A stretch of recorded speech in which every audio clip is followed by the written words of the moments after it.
Hey friends, welcome back to this channel. आज मैं जो आप सभी के लिए वीडियो लेके आया हूँ, बहुत ही खास इन्फॉर्मेशन इस वीडियो में रहने वाली, क्योंकि आज मैं बात करने वाला हूँ कार की पीडीआई के बारे में। हाँ जी, पीडीआई होता है बेसिकली प्री डिलीवरी इंस्पेक्शन। जब भी हम कोई नई गाड़ी बुक करवाते हैं तो उसमें आप आराम से शोरूम में जाके अपनी डिलीवरी लेने से पहले उसकी इंस्पेक्शन कर सकते हैं। प्रॉपर तरीके से हर पॉइंट्स आप चेक कर सकते हैं। वो सभी पॉइंट्स के बारे में इस वीडियो में मैं बात करने वाला हूँ। स्पेशली बात की जाए मिडिल क्लास फैमिली की, जब भी नई गाड़ी बुक करवाते हैं ना, तो ये जो छोटी छोटी खुशियाँ होती है बहुत मैटर करती है, और ये खुशियाँ फ्रस्ट्रेशन में भी बदल सकती है अगर आपकी गाड़ी में कुछ दिक्कत आने लग जाए परचेजिंग के बाद में। तो मैं नहीं चाहता कि कोई भी ऐसी प्रॉब्लम फेस करे, तो ये वीडियो को आप एंड तक ज़रूर देखिए। जो भी मैं आपके साथ पॉइंट शेयर करूँगा तो वो आप कॉपी पेन लेके बैठ जाइए, प्रॉपर आप नोट डाउन कीजिए, और जब भी आप शोरूम में जाएं अपनी कार बुक करवाने, उसके बाद में जो मैं पॉइंट्स बताऊंगा तो वो आप इजीली आप चेक कर सकते हैं। पीडीआई करवाने के लिए जैसे मैं कुछ वीडियोस भी देखता हूं, तो किसी को बाहर से हायर करते हैं, तो हायर करने की कोई ज़रूरत नहीं है, कुछ एक्स्ट्रा रुपीज़ खर्च करने की कोई ज़रूरत नहीं है आपको। अगर आपने ये वीडियो एंड तक देख ली ना, तो आप आसानी से अपनी कार की वीडियो कर सकते हैं। तो जैसे कि ये देख सकते हैं, ये मेरी टाटा पंच, ऑल तो ये पुरानी है, लेकिन मैं एज ए एग्जाम्पल इसको यूज़ कर रहा हूँ। क्या क्या पॉइंट्स आप इसमें चेक कर सकते हैं। जो सबसे पहला पॉइंट होता है ना, तो जब हम गाड़ी बुक करवाते हैं ना शोरूम में, सम टाइम क्या होता है, स्टॉक यार्ड में उनके पास खड़ी होती है या फिर स्टॉक यार्ड में नहीं खड़ी होती, तो ये वो बुकिंग कर लेते हैं, और उसके बाद जो मैन्युफैक्चरिंग कंपनी है तो वहाँ से मैन्युफैक्चर्ड होके वो आती है। तो अगर हम एग्जांपल लेते हैं कि स्टॉक यार्ड में खड़ी है, तो स्टॉक यार्ड में ये तो है नहीं कि आपकी गाड़ी कोई साफ़ सुथरी खड़ी होगी, उस पर इतनी धूल मिट्टी जमी होती है, आपने कुछ वीडियोज़ में भी ज़रूर देखा होगा। तो उस टाइम क्या है, प्रॉपर तरीके से इंस्पेक्शन नहीं हो पाती। तो जैसे ही आपको डीलर बताता है कि हाँ मैं ये वाली गाड़ी आपको दूंगा, तो एक काम कीजिए, अगर आपको वो गाड़ी पसंद आ रही है तो जो विन नंबर होता है, चैसी नंबर होता है, वो आप ज़रूर नोट कर लीजिए। तो जो चैसी नंबर होता है गाड़ी में आसानी से आप चेक कर सकते हैं। जैसे कि इस वाली कार में यहाँ पर ये लिखा हुआ है, ठीक है, तो ये वाला चैसी नंबर है, इसमें आप आसानी से विजिबिलिटी भी है और आसानी से आप नोट डाउन भी आप कर सकते हैं। तो आप चैसी नंबर नोट कीजिए। इससे क्या है कि आप गाड़ी का मैन्युफैक्चरिंग ईयर एंड मंथ आप आसानी से पता लगा सकते हैं। और दोस्तों, आप डीलर से ना फॉर्म 22 होता है, वो भी आप मांग सकते हैं। उसमें भी जो गाड़ी की है पूरी डिटेल आपको मिल जाती है, मैन्युफैक्चरिंग ईयर, मंथ और चैसी नंबर, ये सारी इन्फॉर्मेशन उसमें भी मिल जाती है। ठीक है, तो आपने जैसे चैसी नंबर नोट कर लिया, उसके बाद आपने क्या करना है, जब आपकी डिलीवरी होगी गाड़ी की, तो उस टाइम आपने मैच करना है। ठीक है, कि आपका जो चैसी नंबर आपने नोट किया था सेम ही गाड़ी आपको दे रहे हैं ना। ऐसा तो नहीं है कि उस टाइम आपको कोई और गाड़ी दिखाई थी और दे कोई और गाड़ी रहे, जिसमें कोई भी डिफेक्ट हो सकता है। अब आपने जैसे फॉर्म 22 में या फिर चैसी नंबर से आपने चेक कर लिया कि गाड़ी कितनी पुरानी है। अब मैंने कुछ यूट्यूब वीडियोस में भी देखा है कि लोग बोलते हैं 6 महीने या फिर इससे पुरानी। मैं 6 महीने का नाम नहीं लूँगा इस वीडियो में, 6 महीने बहुत ज़्यादा हो जाते हैं स्टॉक यार्ड में खड़ी हुई गाड़ी को। अगर 2-3 महीने अगर पुरानी है ना गाड़ी, तो कोई दिक्कत नहीं है, आप ले सकते हैं। अगर इससे ज़्यादा पुरानी है तो मैं तो यही कहूँगा कि आप उस गाड़ी को मत लीजिए। अगर फिर भी लेते हैं उस गाड़ी को, इमीडिएट अगर आपने लेना है तो आप डीलर से डिस्काउंट मांग सकते हैं। आप हकदार हैं डिस्काउंट मांगने का, क्योंकि कोई भी डीलर नहीं चाहता कि ज़्यादा टाइम तक उसकी गाड़ी खड़ी रहे। अगर डीलर डिस्काउंट नहीं देता है तो आप किसी दूसरे डीलर के पास जा सकते हैं, दूसरे शोरूम में जाके वहाँ पर आप चेक कर सकते हैं। अगर फिर भी आपको डिस्काउंट नहीं मिलता है कहीं भी, तो आप नई गाड़ी बुक करवाइए नए मैन्युफैक्चरिंग ईयर के साथ और नए मैन्युफैक्चरिंग मंथ के साथ। ये बहुत ही इंपॉर्टेंट पॉइंट है दोस्तों, ध्यान रखिए इस बात का। नेक्स्ट पॉइंट दोस्तों मैं आपको बताने वाला हूँ, जैसे गाड़ी का मैन्युफैक्चरिंग ईयर और मंथ का भी आपको पता चल गया, तो उसी के साथ ही इंपॉर्टेंट हो जाता है कि जो टायर लगे होते हैं, स्टॉक टायर जो आते हैं गाड़ी में, उनका भी मैन्युफैक्चरिंग ईयर और मंथ का आपको पता होना बहुत ज़रूरी है। ऐसा तो नहीं है कि अगर आप 2025 में गाड़ी ले रहे हैं और टायर आपको इसमें लगा दिए हैं 2022 के या 23 के, तो इस चीज़ का भी बहुत ध्यान रखिए। टायर का जो मैन्युफैक्चरिंग ईयर है वो टायर पे ही आपको देखने को मिल जाता है। ठीक है, अच्छे से वॉश करवाने के बाद ही इंस्पेक्शन स्टार्ट करें। और जब आप दोस्तों इंस्पेक्शन के लिए जाएंगे ना, तो आराम से 1-1.5 घंटे का टाइम निकालिए, क्योंकि आपको लंबे टाइम के लिए कार चलानी है। ये तो है नहीं कि बार बार आप चेंज करेंगे, इतनी फ्रीक्वेंटली चेंज करेंगे। ठीक है, तो जो भी अगर आप कार ले रहे हैं तो 1-1.5 घंटा आप आराम से निकालिए, आराम से आप जाइए शोरूम में और हर एक पॉइंट्स को आप चेक कीजिए गाड़ी के, जो भी मैंने बताया। जैसे कि ये सबसे पहला पॉइंट तो चैसी नंबर का ही था। जब आपने चैसी नंबर नोट कर लिया और आपको श्योरिटी होगी कि आपको सेम ही गाड़ी मिल रही है, तो उसके बाद आपने क्या करना है, गाड़ी को अच्छे से वॉश करवाना है। पॉलिशिंग के लिए मना कर दीजिए उनको, और जो आपकी गाड़ी है वो सनलाइट में खड़ी होनी चाहिए, जिससे कि आप आसानी से इंस्पेक्शन उसकी कर सकते हैं। क्योंकि अगर सनलाइट में नहीं होगी तो आपके जो स्क्रैचेस वगैरह होते हैं सम टाइम ट्रांजिट में, और सम टाइम जब धूल मिट्टी में खड़ी होती है गाड़ी, तो स्क्रैचेस वगैरह लग जाते हैं। तो उस चीज़ का आपने ज़रूर ध्यान रखना है। गाड़ी अच्छे से वॉश होनी चाहिए और आपकी डायरेक्ट सनलाइट में गाड़ी खड़ी होनी चाहिए, जिससे कि स्क्रैच स्क्रैचेस वगैरह आराम से आपको दिख जाएँ, और इससे आप डेंट का भी आपको आसानी से पता चल जाएगा। और दूसरा, अगर गाड़ी पे किसी पार्ट पे अगर रीपेंट हुआ है, ठीक है, तो उसका भी आराम से आपको पता चल जाएगा। जैसे कि नई गाड़ी होती है तो बढ़िया तरीके से शाइन कर रही होती है, तो उसमें भी आप एक तरीके से पता लगा सकते हैं। वो कैसे, आप यहाँ पर आप देखिए, यूनिफॉर्मिटी होनी चाहिए आपकी जो पेंट है उसमें, कहीं भी आपकी जो इमेज है जो आपको दिखती है वो डिस्टॉर्ट नहीं होनी चाहिए। तो जैसे ही आप इस तरीके से एंगल से आप चेकआउट करेंगे तो प्रॉपर तरीके से जो भी इसमें रिफ्लेक्शन पड़ेगी, जो भी ऑब्जेक्ट्स हैं उनकी यूनिफॉर्मिटी होनी चाहिए, कोई भी डिस्टॉर्ट नहीं होना चाहिए। इस तरीके से भी आप पता लगा सकते हैं। हर एक कॉर्नर आपने अच्छे से चेक करना है। और दूसरा, जब नई गाड़ी होती है ना तो उसमें आप टच करके भी आप पता लगा सकते हैं। कहीं आपको, जैसे आपने ये टच किया, अगर किसी और पार्ट पे आपको डाउट है तो वहाँ आप कर सकते हैं। कुछ रफ टाइप का तो आपको नहीं दिख रहा है। और दूसरी चीज़, अगर रीपेंट तो नहीं हुआ इस पर, तो वो आप इससे भी पता लगा सकते हैं कि यहाँ पर कोई जैसे रबर्स हैं, ठीक है, उनको आप चेकआउट कर सकते हैं। यहाँ पर कोई पेंट के कोई छिंटे वगैरह तो नहीं पड़े हुए। और दूसरा, जैसे कि ये वाले रबड़ हैं, इनको आप चेक कर सकते हैं, ठीक है, यहाँ पर कोई पेंट के छिंटे वगैरह तो नहीं पड़े हुए, जिससे कि आपको आसानी से पता लग जाता है कि गाड़ी पे पेंट का काम तो नहीं होया हुआ। हर गाड़ी में ऐसे स्पॉट जरूर होते हैं जहाँ पर ज़्यादा चांसेस रहते हैं गाड़ी के टच होने के, जब हम बम्पर टू बम्पर ट्रैफिक में चलाते हैं। जैसे कि फ्रंट बम्पर के जो दोनों ही कॉर्नर्स है वहाँ पर आपने चेक करना है, और फ्रंट में बम्पर पे भी आपने चेक करना है कि कहीं कोई टचिंग वगैरह तो नहीं हो रखी। अब जैसे कि ये ORVM है, यहाँ पर भी ज़्यादा चांसेस रहते हैं टचिंग के। और यहाँ पर डोर हैंडल पे और रेयर में जब हम देखते हैं तो रेयर में दोनों ही कॉर्नर्स पे जो बम्पर्स हैं वहाँ पर भी बहुत ज़्यादा चांसेस रहते हैं कि यहाँ पर डेंट या फिर स्क्रैचेस पड़ जाएँ। तो ज़रूर ध्यान रखिए इस चीज़ का भी।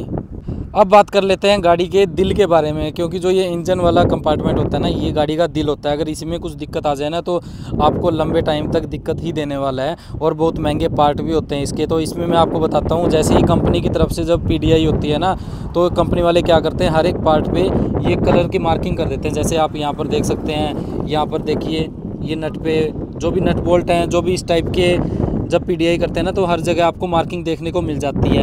अगर आपका कोई पार्ट इसमें चेंज हुआ है या फिर डिफेक्ट है तो या तो इस पे पेंट नहीं मिलेगा या फिर पेंट मिटा हुआ मिलेगा उस पर। जैसे कि आप ये देख सकते हैं, ये सब कुछ ओके हो रखी है PDI में।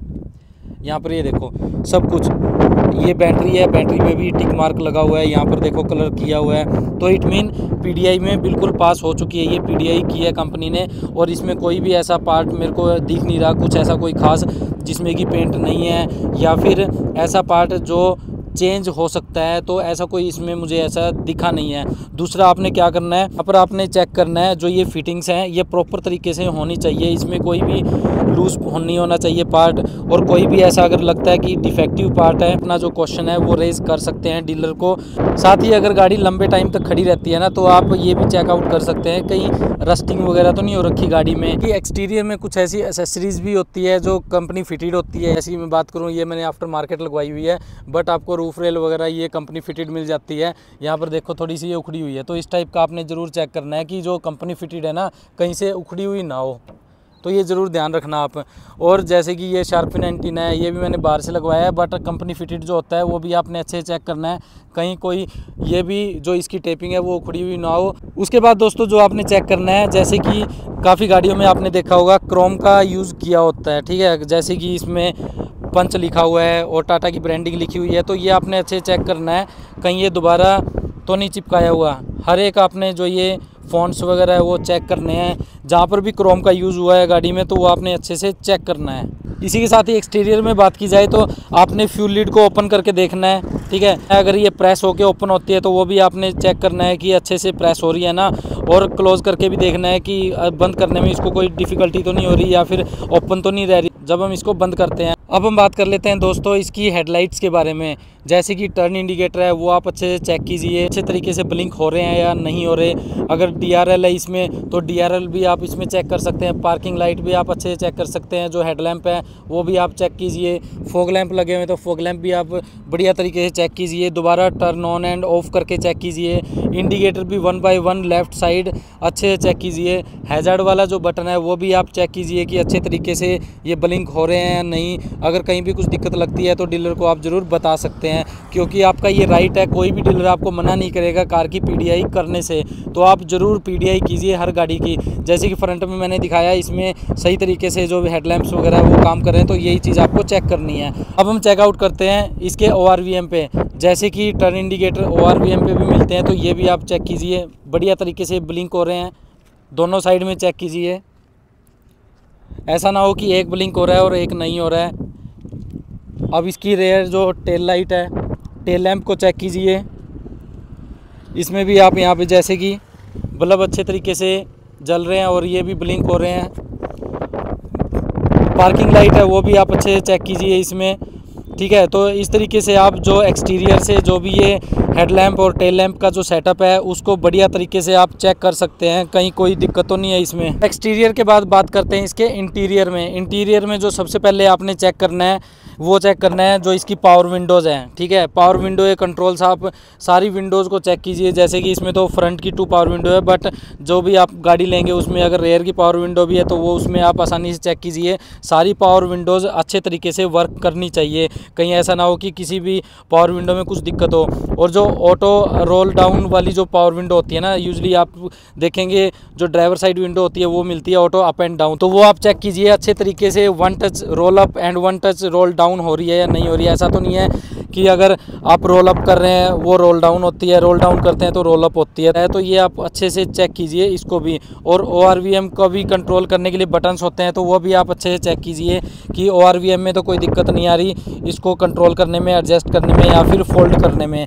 तीसरा, आपने जैसे कि चाइल्ड लॉक का भी बटन होता है, चाइल्ड लॉक का भी बटन आप चेक कीजिए अच्छे तरीके से, चाइल्ड लॉक लग रहा है या नहीं लग रहा। अब मैं आपको बताता हूँ, जो ये ड्राइवर साइड विंडो होती है वो आपने कुछ कार्स में देखा होगा कि ऑटो एडजस्टेबल या फिर इलेक्ट्रिक एडजस्टेबल फंक्शन के साथ वो आती है। तो वो आप अच्छे तरीके से हर टाइप के जो बटन्स होते हैं, ऊपर करने के लिए, आगे करने के लिए, रेक्लाइन करने के लिए, वो सारे बटन्स अच्छे तरीके से चेक कीजिए, किसी बटन में कोई भी प्रॉब्लम ना हो। अब मैं आ चुका हूँ कार के अंदर और यहाँ पे आपने क्या चेक करना है वो मैं आपको अभी बताता हूँ। जैसे कि ये स्टीयरिंग व्हील है, इसमें आप जो ये कंट्रोल्स दिए गए हैं इसको अच्छे से चेक कीजिए, सारे बटन्स अच्छे तरीके से वर्क कर रहे हैं।